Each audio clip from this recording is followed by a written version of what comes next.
এই কিতারে দুস্ত তুই কেন কিতা খরচ বইয়া বইয়া একলা একলা?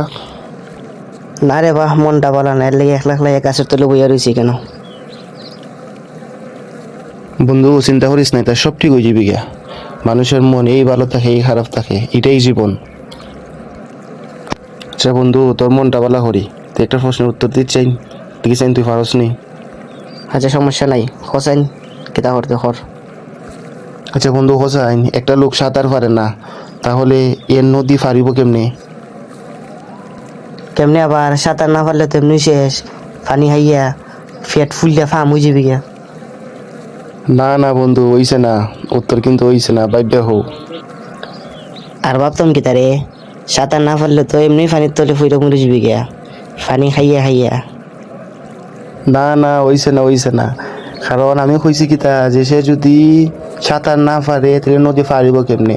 কিন্তু আমি তো এই কথা কইছি না যে নৌকা ছাড়া পার হইতে পারতো না, আর নৌকা দিয়ে তো পার হইতে পারে। তুমি ভুল কইছো। ওই বেটা, আমি তো এটা ভাবলাম না রে, ঠিক তো হয়েছ তুই। হা হা হা, আসলে তোর সাথে আমি একটু মজা হলাম রে বন্ধু, তোর মনটা খারাপ আছিল, চাইছিলাম একটু খুশি করতাম।